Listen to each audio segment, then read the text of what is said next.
So what about the boys in Tallahassee? Defense just sucks.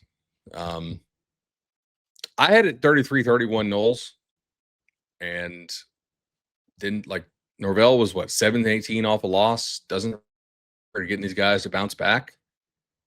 I mean, we talk about this a lot. I don't think that like those guys take these conference games seriously when it's not Miami and Clemson. Like I think the track record, like they're awful at these. They generally play up against some of the better teams. I just think that they do not seem to. Like, it's not trying to like take anything from Pitt. Like the freshman for Pitt, the quarterback played really well. Like that's 2 weeks in a row where they've dropped, 40 plus, but like or close to it. I don't think like they do a good job of getting the team ready to play in these games. I think they overlook a lot of these guys for no reason. Like they haven't earned the right to overlook these teams, and it's I don't think they're very talented on defense. I mean, they're not like totally untalented, but they don't have it. Why? They probably also don't have $50 million to fire the guy. So, well, I mean, why is this so different than what happened on August 31st? Like, was that all Alabama, or has Florida State? Yeah, I mean, I think with each passing data point, you got to reevaluate everything, right? Like now, Oregon, shoot, you look at them and you say, shit, okay, they were like the teams they beat are 2-14 in FBS play. All right, makes you think a little bit differently about the Ducks.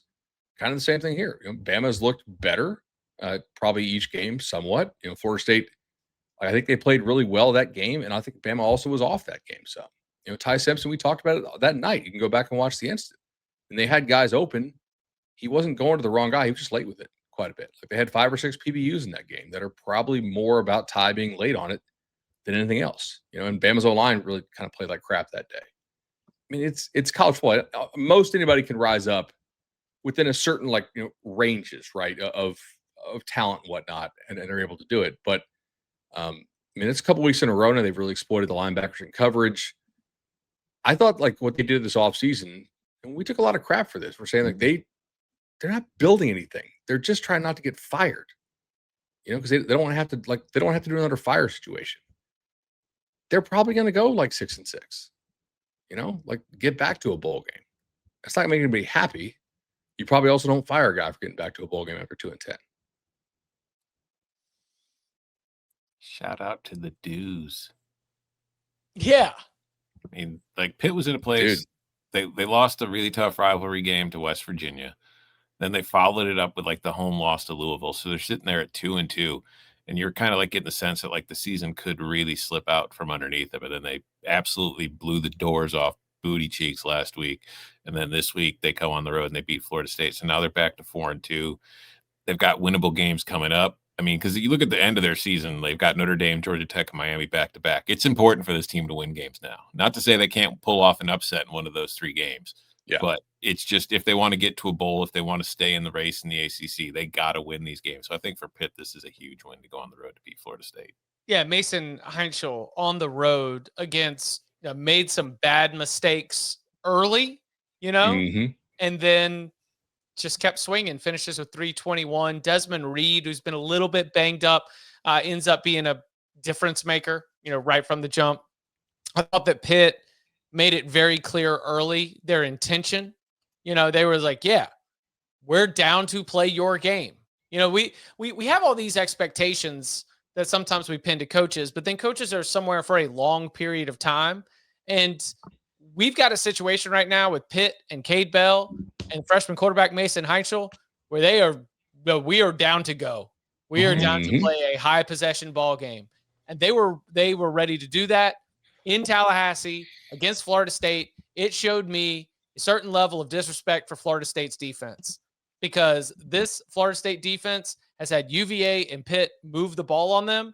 And when we're looking up and UVA and Pitt are in the mix for the, a spot maybe against Miami in the ACC championship game, it's like, hey, whatever. They were like some of the better teams in the ACC. But there is also we're Florida State. Why are UVA and Pitt moving the ball on us like that? Like that's an alarming weakness right now. And it is not the same thing as we just put the clamps on Ty Simpson and Alabama in the first game of the season, and definitely changes the calculus for the Seminoles moving forward. I would also just like to officially retract my retraction when I said that Florida State just didn't have the body types of the best teams in the league. They looked more like the middle level, and then I retracted that after the Alabama win. I am retracting that retraction. On defense. So you're reasserting the assertion? I'm reasserting the assertion. Okay. And retracting the retraction. I would also like to submit for the record the piece of evidence, Your Honor, that since suing the ACC, the Florida State is now 1-10 in ACC football games. Maybe that gets them the money for a buyout. After putting in a lawsuit that says, you guys suck, you're dragging us down, they have gone 1-10 against conference competition.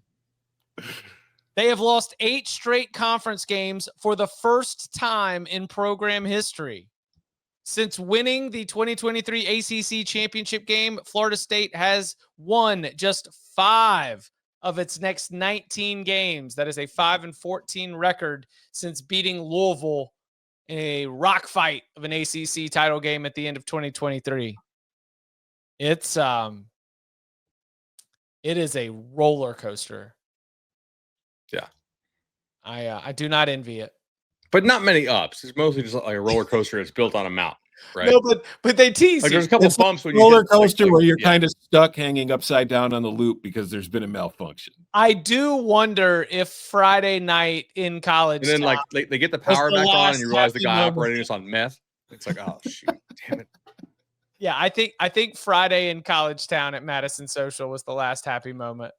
Yeah. You know, or maybe when Osceola comes out, you know, all the pregame festivities, place is rocking.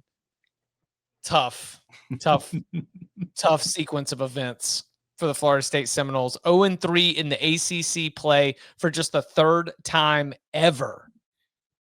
It could get worse. They go play Stanford this week. Think they'll be up for that one? I don't. Bro. Drink have some respect Saturday. I mean, have some respect for yourself. Please.